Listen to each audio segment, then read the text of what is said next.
राज्यातील विविध राजकीय घडामोडींवर प्रतिक्रिया देताना मंत्री नितेश राणे यांनी विरोधी पक्षातील नेत्यांवर टीका केली आहे। जयंत पाटील, अरविंद सावंत, सुप्रिया सुळे, काँग्रेस तसंच संजय राऊत यांच्या वक्तव्यावर त्यांनी भाष्य केले। जयंत पाटील यांनी भूमाफियाबाबत केलेल्या वक्तव्यावर प्रतिक्रिया देताना त्याची व्याख्या त्यांनी स्पष्ट करावी असं नितेश राणे म्हणाले।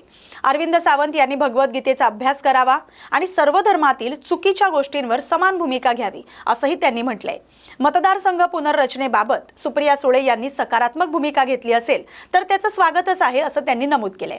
काँग्रेसच्या भूमिकेवर भाष्य करताना राम भक्तीबाबत सकारात्मक भूमिका घेणाऱ्यांचं स्वागत आहे असं त्यांनी सांगितलंय। तसंच संजय राऊत यांच्यावरही त्यांनी उपरोधिक टीका केली आहे। ह्या गेल्या अधिवेशनामध्ये आदरणीय जयंत पाटील साहेबांनी आमच्या जिल्ह्याच्या संदर्भात एक विषय मांडला, भूमाफिया।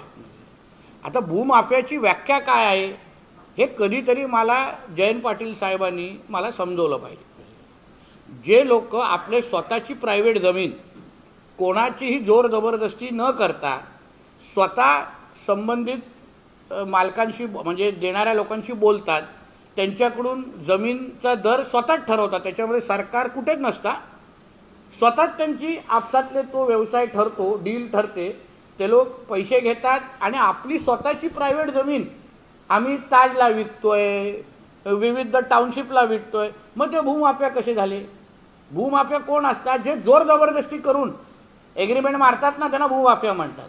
आता ह्या जे काही इंडस्ट्री जी आपल्याकडे येते आहे ना, त्याचं स्वागत करायला पाहिजे ना।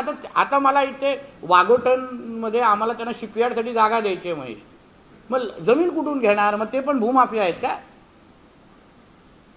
बोला ना तुम्ही, देणारा लोक भूमाफिया की घेणारा? हा जो शिपयार्ड टाकणारी जी ही कंपनी आहे ती भूमाफिया आहे का?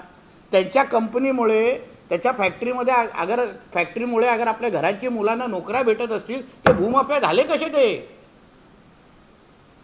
जयंत पाटील त्यांच्या सांगलीमध्ये जमीन विकत असताना भूमाफिया बोलत नाहीत, पण आमच्या सिंधुदुर्गामध्ये बोलताना भूमाफिया म्हणतात।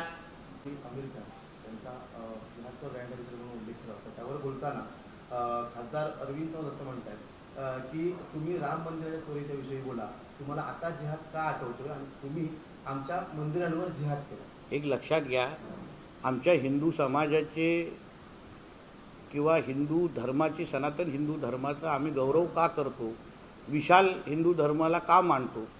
कारण का आमच्या भगवद्गीतामध्ये चांगल्याला चांगलं म्हणणं आणि वाईटाचा विरोध करणं हे उल्लेख केलेला आहे।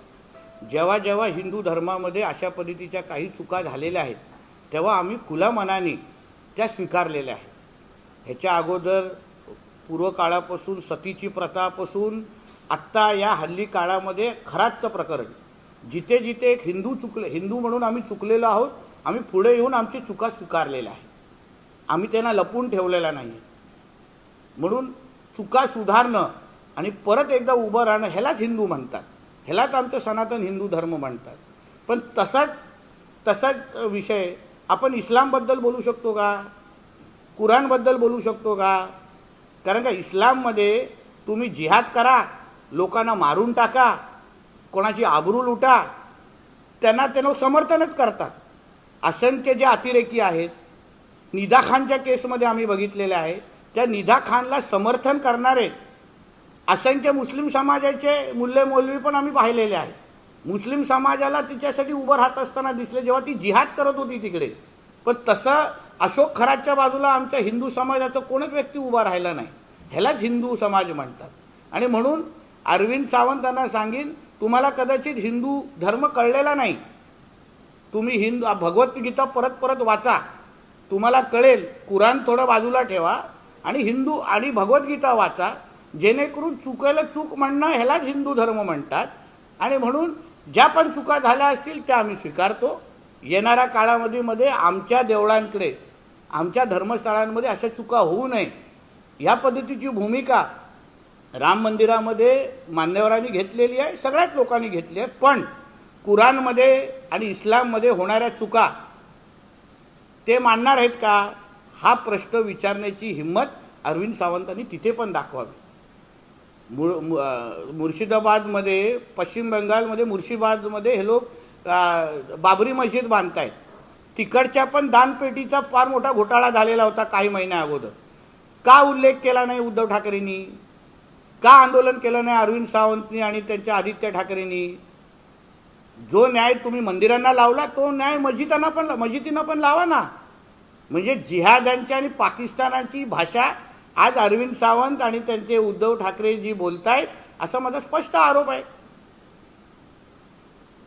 हिंदू धर्माला बदनाम करण्याची सुपारी त्या लोकांनी घेतलेली आहे. धन्यवाद. चला. जयंत पाटील यांची बैठक झाली. प्रफुल्ल पटेल आणि सुनील तटकरे सुद्धा होते. एनडीए सोबत शरद पवार जातील अशी चर्चा झाली. बघा, हा शेवटी वरिष्ठ पातळीवरचा निर्णय आहे. पण आमच्या ह्या राज्यामध्ये सब कुछ देवाभाऊ आहे. सगळे रस्ते, सगळ्या ज्यांना आपलं आयुष्य बनवायचं आहे, आयुष्य सुखर करायचं आहे, त्यांनी देवाभाऊच्या मार्गावर जावं. आणि म्हणून ज्यांच्या तुम्ही नाव घेतलं आहे, पहिलं तो राजमार्ग होता सागरपर्यंत, आता तो राजमार्ग आहे वर्षापर्यंत. म्हणून आमच्या या महाराष्ट्रामध्ये सब कुछ देवाभाऊ हे एकवर आमचं राज्य चाललं आहे. मतदारसंघ पुनर्रचनेची जे विधेयक होतं ते पुन्हा मांडलं तर शरद पवारांची राष्ट्रवादी त्याला सपोर्ट करेल असं अमित शहाच्या बैठकीत सर्वपक्षीय बैठक झाली, त्यात सुप्रिया सुळेंनी माहिती दिली. चांगली गोष्ट आहे, सकारात्मक गोष्ट आहे. शेवटी मतदारसंघ पुनर्रचना ही आज आपल्या देशाची गरज आहे आणि म्हणूनच केंद्र सरकार त्या दृष्टिकोनातून पावलं टाकतं आहे. वाढलेली लोकसंख्या आणि बदललेली डेमोग्राफी या दृष्टिकोनातून मतदारसंघ पुनर्रचना होणं गरजेचं आहे. आणि सुप्रिया सुळेताईंनी अगर सकारात्मक भूमिका घेतली असेल तर त्यांचं मी आभारी मानतो आणि अभिनंदनही करतो. ठाकरेंच्या शिवसेनेच्या रामरक्षा पटलच्या उपक्रमानंतर आता काँग्रेस रामभक्त आस्था जागरण अशी 19 जुलैपासून सुरू झाली. अरे, जिहाद्यांची भाषा बोलणारे, मुस्लिम लीगचे कपडे घालून सर तन से जुदा बोलणारे अगर आमच्या रामदेवताच्या जवळ येत असतील तर त्यांचं मी स्वागतच करतो. बघा, घर वापसी करणाऱ्या प्रत्येक व्यक्तीचा मी हिंदू समाज म्हणून मी त्यांचं स्वागतच करीन.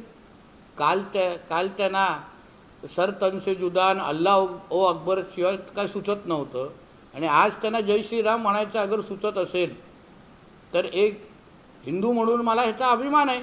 म्हणून काँग्रेस असो, उभाटा असो, ज्यांना आपल्या परत धर्माकडे यायचं असेल, घर वापसी करायचं असेल तर त्यांना हात पुरे करून आम्ही त्यांचं स्वागतच निश्चित पद्धतीने करू.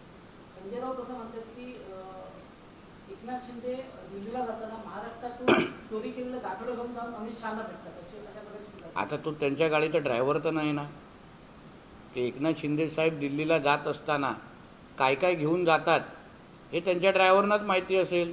तर कदाचित आता सामनाच्या संपादकाची नोकरी सोडून एकनाथ शिंदेंचा नवीन ड्रायव्हर हा संजय राजाराम राऊत असू शकतो. आपल्याला जसं आता चिपी विमानतळ पण तुम्हाला सांगतो, 2 फ्लाईट फ्लाय 91 आणि इंडिगो या 15 ऑगस्ट फ्लाय 91 तर 15 ऑगस्टच्या अगोदर सुरू होत आहे. सगळ्या परवानग्या करत ACS ट्रान्सपोर्ट म्हणजे सचिव ट्रान्सपोर्टनी फायनल रिपोर्ट केंद्र सरकारकडे पाठवलेला आहे. माझ्या हिशोबाने चिपी ते नवी मुंबई एअरपोर्ट हे फ्लाईट 15 ऑगस्टच्या अगोदर चालू आहे.